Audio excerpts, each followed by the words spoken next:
Pāru izaicinājums. Laiks stiprināt attiecības, ieguldīt laulībā un augt kopā. Jo stipras laulības neveidojas pašas, tās tiek būvētas.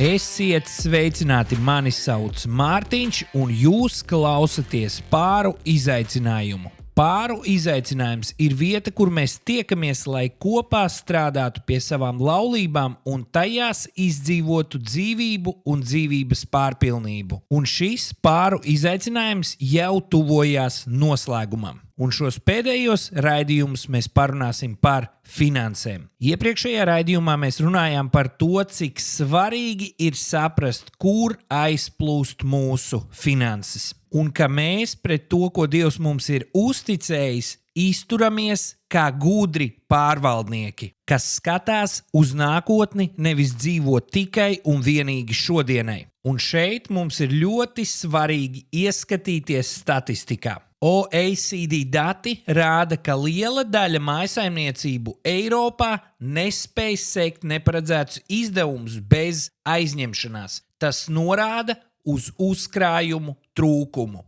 Kāds cits pētījums rāda to, ka pāri, kuri regulāri strīdās par naudu, piedzīvo zemāku attiecību apmierinātību un lielāku šķiršanās risku. Tas parāda to, ka nauda ir neatņemama mūsu dzīves un laulības sastāvdaļa, un mums pret to ir jātiecās gudri. Salamana pamācību 21. nodaļas 20.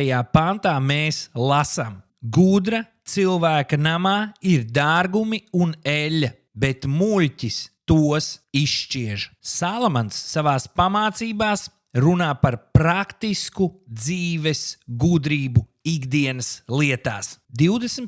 nodaļa runā par izvēlēm, kas ved vai nu uz stabilitāti vai uz iznīcību. Un laikā, kad Salamans raksta šīs pamācības, dārgumi un eļļa simbolizēja bagātību, pārticību un drošību. Un šeit mums svarīgi arī ir saprast vārdus, kurus lieto Salamans. Ebreju valodā vārds dārgumi burtiski nozīmē krātuve, noliktava un bagātību vieta. Tā nav tikai nauda tavā kabatā, bet tas ir apzināti uzkrāts resurss. Un nākamais vārds ir eļļa. Eļļa bija viena no svarīgākajām lietām senajā Izrēlā.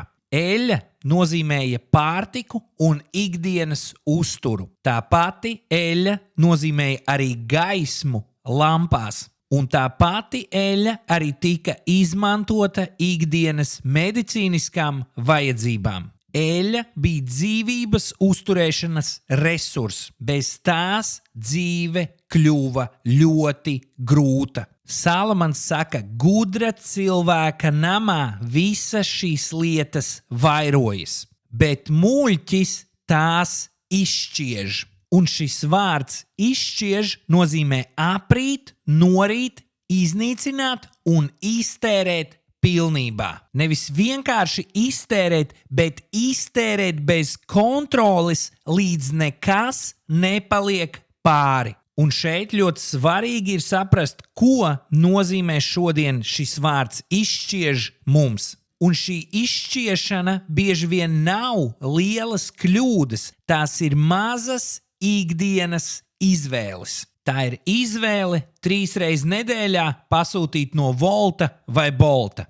Tie ir spontāni pirkumi. Tās ir akcijas, kuras tev liek ielikt kaut ko grozā veikalā. Tie ir abonementi, kurus tu neizmanto. Tie ir jaunākie gadžeti un modes tendences, bez kuriem tev liekas, tu nebūsi vairāk vērtīgs. Tas ved gan mūsu laulības uz iznīcību. Bībele mūs aicina būt gudriem, nevis muļķiem. Un es nezinu, kā jūs, bet es bieži vien uzvedos kā muļķis, tērējot šodien, nedomājot par rītdienu. Un es gribu mainīt šos ieradumus. Es gribu, lai manā namā lietas krājās, nevis tiek izšķiestas. Un tāpēc šeit šīs nedēļas uzdevums.